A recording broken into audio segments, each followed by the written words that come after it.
I collected a lot of information from the Kepler data, and I found a large data sheet online that has all the masses and radiuses of the Kepler stars on there that have been found. I think it's over 8,000 of them. I'll link this to the bottom.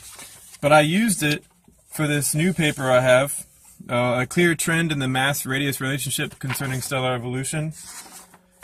And the trend is very simple to understand. I don't know why it slips the minds of researchers and academics that as a cool reaches a certain point, as a star reaches a certain point, it cools down, and it's really big, and as it cools down, it loses mass and it shrinks. So the mass is lost, and it becomes less wide. It loses its size, its diameter. It shrinks, and we can plot those on a graph here. Here are actually, I go from about 3 Jupiter radii, and this is estimation, this isn't perfect, all the way down to about Earth. And it's about 274 Jupiter masses all the way down to Earth as well. And these are red dwarfs that are up here, and they cool, and they go along, you see that line? That line right there, I condensed that line. And here's a little graph, and I put them on an Excel worksheet, and I put them all down there. That's the diagram you saw right there. That's where all those are. But then I add these to the second one. I don't know if you see that. I'll link this to the bottom so you can see yourself. But I take this graph, and I just stretch it out. And I just pick random stars, and I put them right where they belong. And you can see that right there. You see a clear trend. It goes all the way down, and this is the first graph right there. That's where all the clumped up ones are. But you can see clearly here that as the star cools, it shrinks, loses mass, and becomes what scientists call planets and exoplanets. It's not hard to understand at all. It's like in their face every single day. Yet they're still like, we don't know how planets form.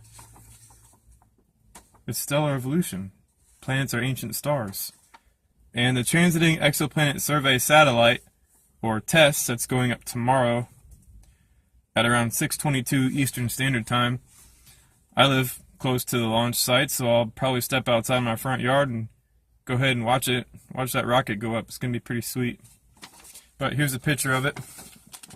They're expecting to find, what, 20,000 exoplanets, but they're doing a whole sky survey. This is a survey satellite. They're going to find a hell of a lot of objects. And being that 3,800 exoplanets have been found by Kepler, or at least the total exoplanets found by Kepler, inside of, what was it, 40 million light curves? Just scale that up. So let's round up to 4,000 into 20,000. That's 5 times as many. So TESS is going to find around 200 million light curves. And each light curve would be representative of a single star. So the TESS, I predict, is going to be staring at 200 million plus exoplanets that are very, very young and still have visible spectrums. So our exoplanet count is going to rise dramatically. Whether or not establishment accepts that fact, I really can't say.